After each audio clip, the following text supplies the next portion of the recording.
Bismillahirrahmanirrahim. Assalamualaikum warahmatullahi ta'ala wabarakatuh.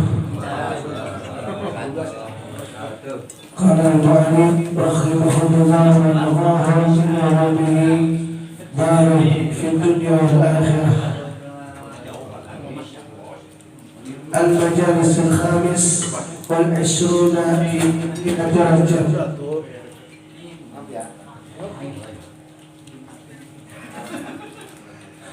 Majlis yang ke-50 yang ke-15 yaitu Bifadilah Rajab, menerangkan tentang keutamaan bulan Rajab. Apa sih keutamaan bulan Rajab? Karena Allah Subhanahu wa taala sering menyampaikan kepada kita sebagai umatnya Sayyidina Muhammad sallallahu alaihi wasallam, di bulan Rajab ini adalah bulan yang sangat istimewa buat umat Islam. Kenapa di bulan Rajab ini sangat istimewa? Bahkan ada beberapa ulama mengatakan, para sahabat Rasul mengatakan bahwa bulan Rajab ini adalah bulan yang tuli. Kenapa bulan yang tuli? Disebutkan oleh para malaikat, malaikat tidak pernah mencatat keburukan-keburukan di bulan Rajab ini. Yang malaikat catat adalah kebaikan-kebaikan saja. Malaikat tidak mendengar tentang keburukan umatnya Sayyidina Muhammad sallallahu alaihi wasallam. Maka dia paling mulia, paling beruntung umatnya Sayyidina Muhammad sallallahu alaihi wasallam. Sampai para nabi pun, para nabi yang lain ingin sekali menjadi umatnya Sayyidina Muhammad sallallahu alaihi wasallam. Sebab Rasulullah sallallahu alaihi wasallam di dalam hadisnya mengatakan,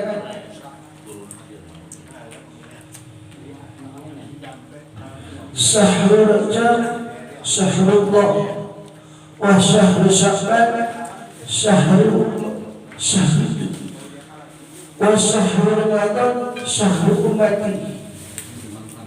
Rasulullah sallallahu alaihi wasallam dalam hadisnya pun mengatakan,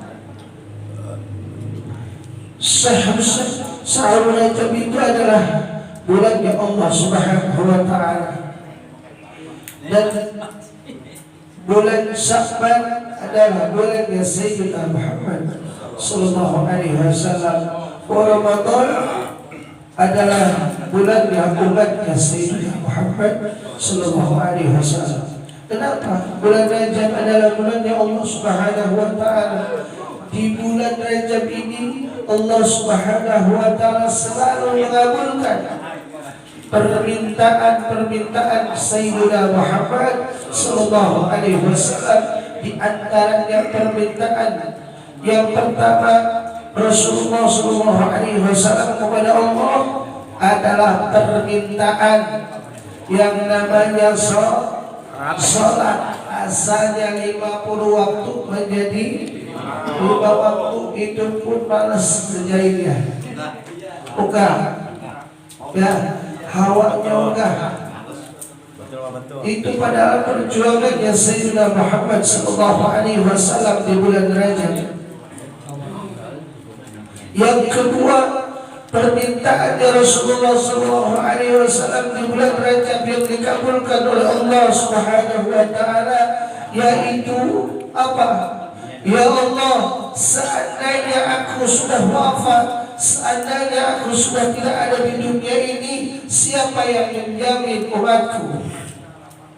Allah Subhanahu wa taala kabulkan bahwa umatnya Sayyidina Muhammad sallallahu alaihi wasallam semuanya masuk surga. Amin ya Allah ya Rabbal. Illa man aba, kecuali yang enggak mau. Yang enggak mau iman, yang enggak mau ngikutin apa kata Nabi. Permintaan yang ketiga, permintaan Rasulullah sallallahu alaihi wasallam adalah permintaan sakaratul maut. Rasulullah Sallallahu Alaihi Wasallam minta sakaratul maut jangan sampai terjadi kepada umatku. Akhirnya Allah kabulkan. Amin Allahumma amin. Ini 3 berkat ini. Allah Subhanahu wa taala yang pertama adalah salat. Ini salat yang luar biasa. Rasulullah Sallallahu Alaihi Wasallam bolak-balik sampai memohon kepada Allah Subhanahu wa taala.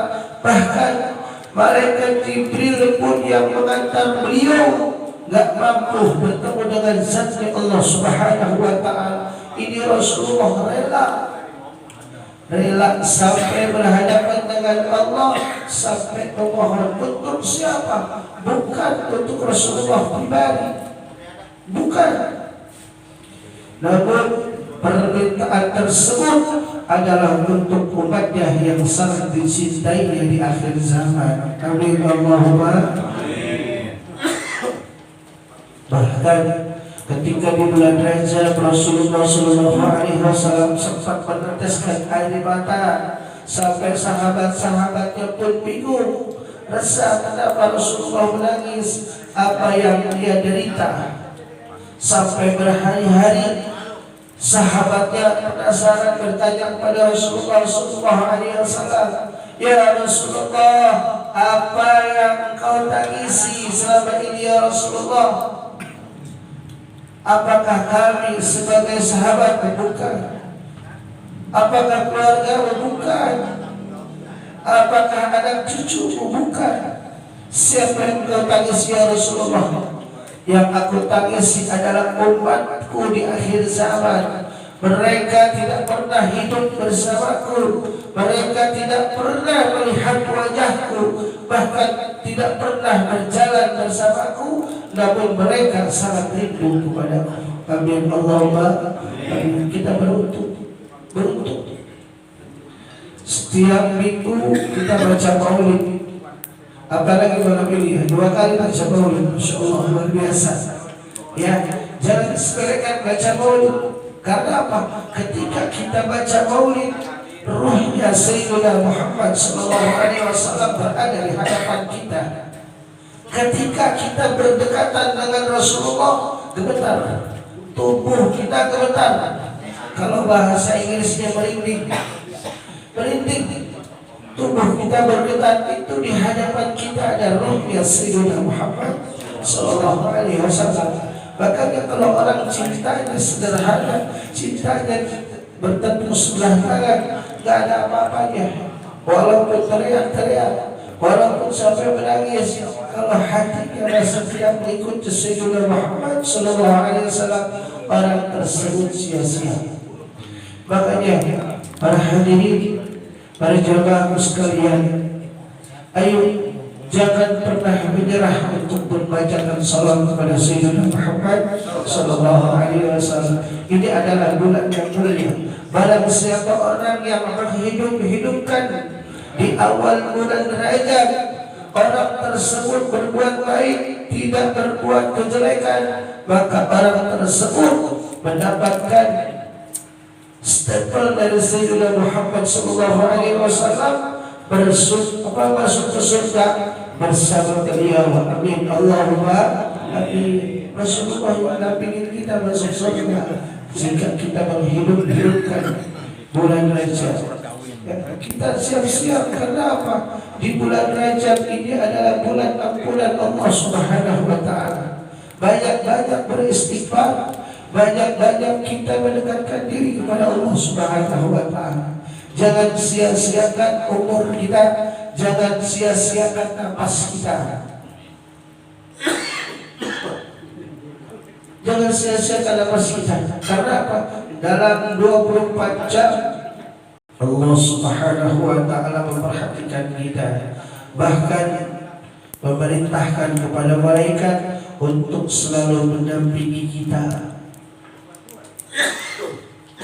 Alhamdulillah, di bulan Rajab ini para malaikat Allah Subhanahu wa taala dia mencatat tentang kebaikan saja. Dia tidak akan mencatat tentang keburukan kita sebagai umatnya Sayyidina Muhammad sallallahu alaihi wasallam.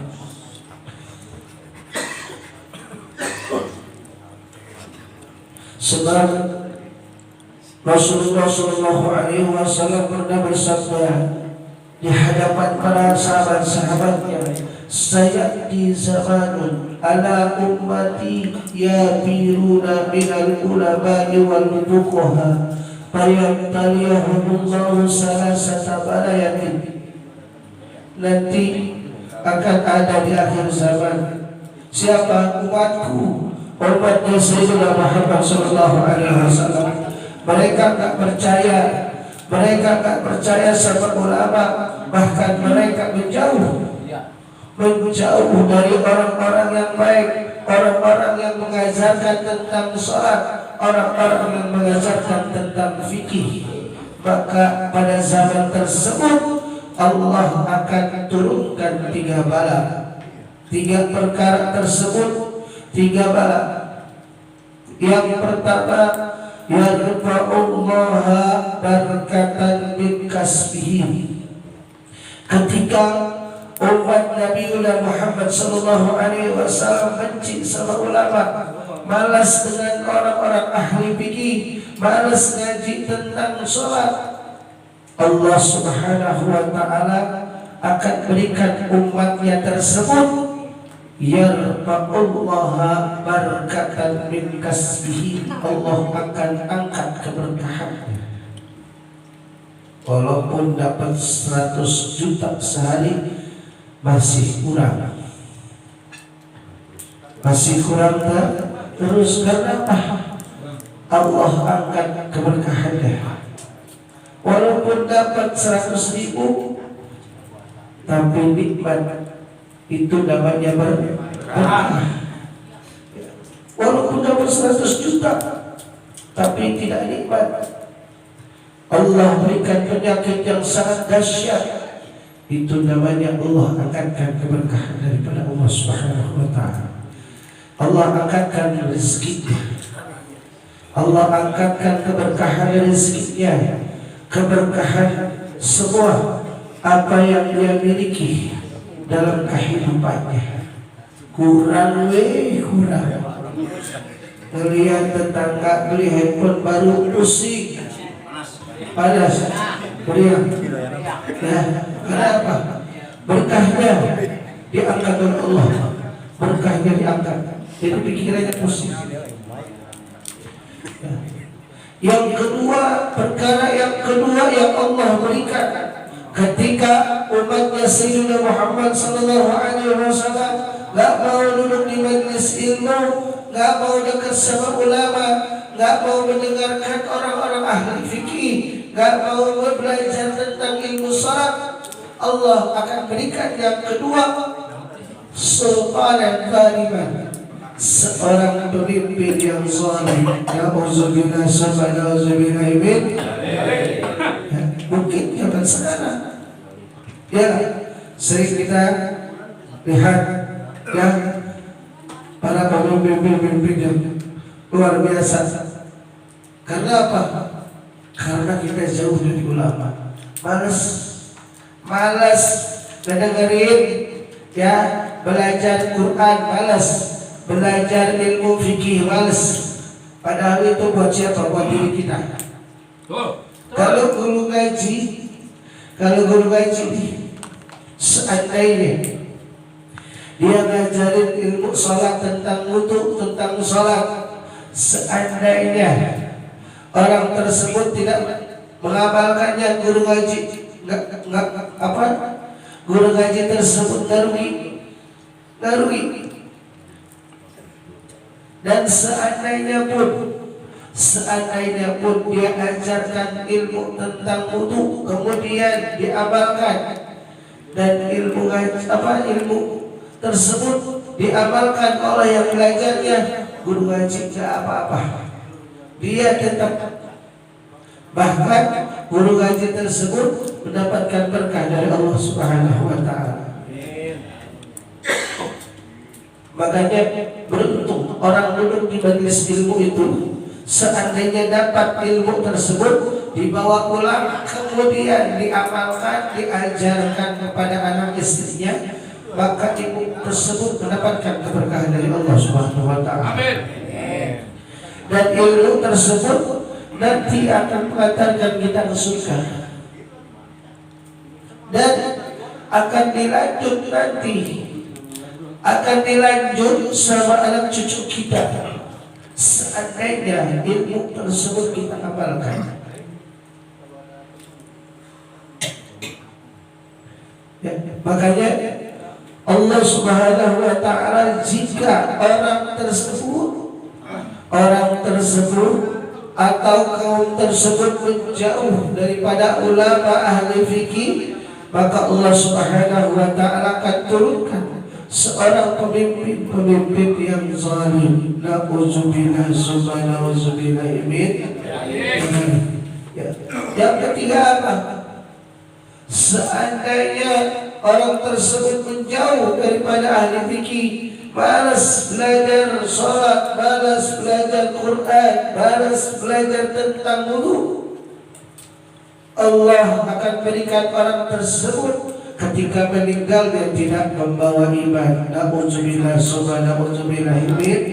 Masya Allah, kita ini adalah makhluk yang hina di hadapan Allah.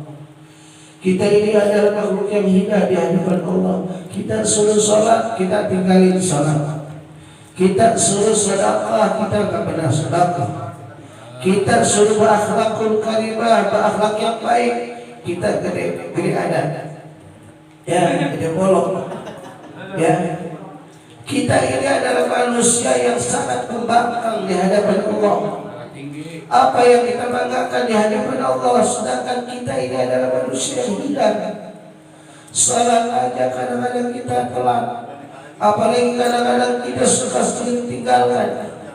Sedangkan kita mengharapkan surganya Allah Subhanahu wa taala. Sekolah kita pengen lulus, tapi nggak pernah belajar, nggak pernah mengikuti ajaran guru, belajar sama guru setiap harinya, pelajaran harian nggak pernah ada. Ya, ketika ujian pun kita jarang-jarang, kita kira-kira dapat nilai atau enggak. Sama kita hidup di dunia pun seperti itu. Kita pengen masuk surga, tapi kita enggak pernah berbuat baik setiap harinya. Ya, tidak pernah sholat, suruh sholat nggak mau sholat. Ustaz, saya kan nggak pernah sholat juga, saya nggak pernah bohong sama orang, apalagi nipu, apalagi nyolong, nggak pernah. Memang kalau demikian kita bagaikan sekolah, tapi kita tidak pernah mengikuti belajar, tidak mengikuti ujian, tiba-tiba lulus dapat rapot, tiba-tiba dapat ijazah. Itu gimana ceritanya? Ya, ijazahnya bodoh. Ya, seperti itu. Ayo jamaah sekalian, kita pelan-pelan. Umur kita ini udah gak mungkin muda lagi. 40 tahun itu adalah umur yang udah siap-siap berhadapan dengan Allah. Dulu kita ngapain sih yang gak pernah kita lakuin? Iya gak? Main kemanapun sampai. Iya gak? Berantem pernah, apalagi kena bully. Udah pernah kita rasain. Jelek buruknya kelakuan kita udah pernah kita rasakan. Ayo, kapan kita sedangkan akan pulang? Kita akan berhadapan dengan Allah. Kita akan dipertanyakan kepada wae selama ini kepada wae selama ini. Sedangkan kita ditanyakan oleh Allah Subhanahu wa taala, mana nilainya? Saya minta nilainya. Saya mau bikin rapot buat Anda, ntar buat laporan kepala sekolah. Salah. Para malaikat pun menanyakan, Mana lapor ketika di dunia, saya akan laporkan kepada Allah Subhanahu wa taala biar Allah nanti menilainya. Setelah Allah nilai kebaikan bagus, maka Allah buka itu pintu surga. Ayo dari sekarang, kapan anak istri kita sudah punya, ya ada istri sudah punya. Dulu kita berangan-angan masa depan kita itu cerah, berangan-angan masa depan kita itu indah. Ini udah saatnya masa depan kita itu sudah datang di hadapan kita. Kita tak mungkin kembali zaman dulu yang hidup kita bebas, ngapain juga bebas. Ya, sekarang kita sudah tahu ilmunya. Karena apa? Duduk di majelis ilmu. Ayo kita pelan-pelan. Dari mana kita mulai? Dari sholat. Seburuk apapun kita, ya, sebejat-bejatnya apapun kita, terus sholat. Karena kita sholat itu akan mengantarkan kita kepada kebaikan. Lama-lama kita pertama ambil wudu, dibersihkan ke tangan kita, ya, doa wudu tangan apa? Allahumma fa'al yadayya min ma'asika kuliha, ya Allah, rasakan tanganku ini, jari-jari tanganku ini dari perbuatan maksiatku. Itu dari pertama tuh kita ambil wudu, ya. Kita sudah berdoa kepada Allah, ya Allah, jauhkanlah tanganku ini daripada perbuatan maksiat. Bersihkan tuh. Terus yang lainnya wajahnya, ya, wajahnya setelah itu, Masya Allah, salat ini luar biasa. Pertama males karena godaannya luar biasa. Langkahnya pun berat banget, bangunnya pun berat. Ya, apalagi salat subuh, Masya Allah.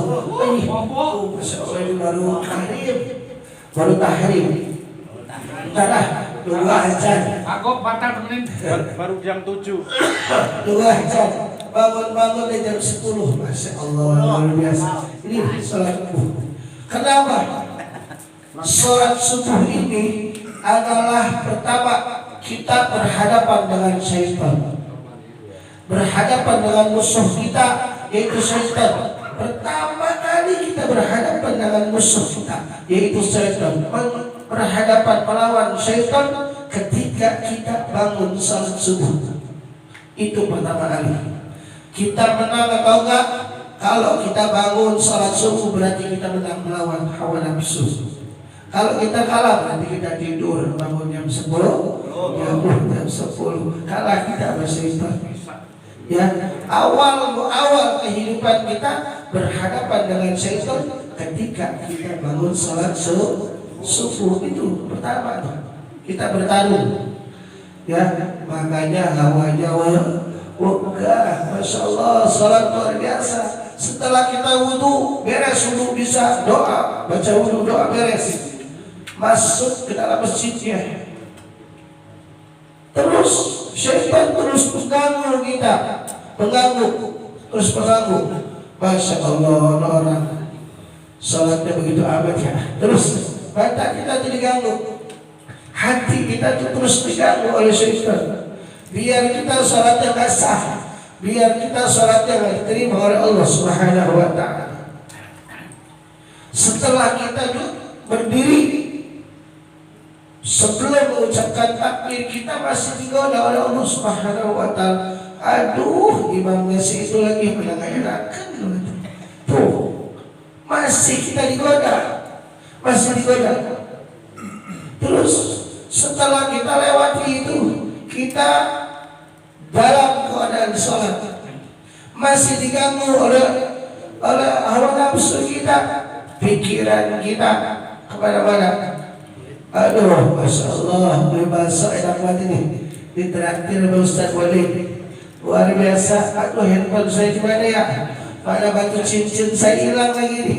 Pikiran jangan mana-mana itu, ya. Aduh, ini gas hilang 30. Pikirannya mana-mana, masih diganggu. Itu dalam keadaan sholat. Ya Allah, ya Rabb. terus diganggu. Selesai kita sholat pun masih diganggu. Ikhlas atau enggak hati kita mengerjakan sholatnya? Apakah terpaksa? Ya, karena apakah ini disebut sama orang? Terus diganggu. Dari mulai sholat sampai selesai sholat pun kita tetap diganggu. Jadi amal kita tuh dikit amal kita itu, sedangkan yang kita harapkan itu adalah surga. Makanya kesempatan kita di bulan Rajab ini, Allah membuka pintu surga dengan lebar-lebar. Allah membuka pintu ampunan di bulan Rajab ini. Ini kesempatan kita berbuat baik, berlomba-lomba mencari kebaikan, fastabiqul khairat, berlomba-lomba mencari kebaikan. Ayo, rekan-rekan semua, jangan pernah bosan untuk kebaikan. Nonton duduk di majelis ilmu ini, jangan pernah bosan untuk melangkah, jangan pernah bosan untuk belajar. Walaupun tertatih-tatih, balelo segala macam, karena lidah kita itu bukan lidah zaman dulu, lidahnya udah tua. Jangan pernah menyerah. Karena apa? Itu buat diri kita sendiri. Setiap lafaz yang kita ucapkan Allah hitung dengan kebaikan. Jadi jangan takut ya. Di majelis ilmu itu gak ada yang ngomelin. Walaupun diketawain sama yang lain, biarin. Tujuan kita mencari berkah ke Allah Subhanahu wa ta'ala. Bukan hanya kita yang duduk di majelis, ahli-ahli kubur kita nanti kebagian, anak cucu kita berkahnya kebagian karena kita duduk di majelis ilmu. Orang tua kita diampuni dosa-dosa karena kita duduk di majelis ilmu. Dulu kita ngelawan sama orang tua, belum bisa membahagiakannya, kemudian mereka meninggalkan kita nangis nyesel hilang. Dengan cara apa? Duduk di majelis ilmu. Karena apa? Setiap ucapan, setiap zikir, setiap sholawat selalu terbayang wajahnya, apalagi sampai dibawakan zikirnya, sampai disebut namanya. Itu luar biasa kesempatan kita. Karena anak yang soleh itu adalah yang selalu mengingat kepada kedua orang tuanya. Ingat ketika sholat, ingat sama orang tuanya. Ketika berdoa, ingat sama orang tuanya. Ketika dimanapun berada, selalu ingat jasa orang tuanya. Itu adalah anak yang soleh. Dulu kita belum bisa berbuat baik karena apa? Kita masih, bahasa orang tua dulu, lengok. Ya, lengok itu kemanapun nggak mikirin apa-apa, ya, nggak mikirin apa-apa. Bahkan kita sering yakinin orang tua karena kita nggak tahu ilmunya. Kalau kita tahu ilmunya, maka kita akan berbuat seperti itu. Kita nggak tahu ilmu, sekarang kita tahu ilmunya, orang tua kita sudah tidak ada, maka kita ada kesempatan. Di bulan Rajab ini Allah kabulkan doa kita, Allah ampunkan dosa-dosa kita. Makanya sering berdoa untuk kita dan untuk kedua orang tua kita. Kesempatan di bulan Rajab ini, ayo, bulan yang sangat mulia. Mudah-mudahan kita semua selalu diberikan keberkahan dari Allah Subhanahu wa ta'ala.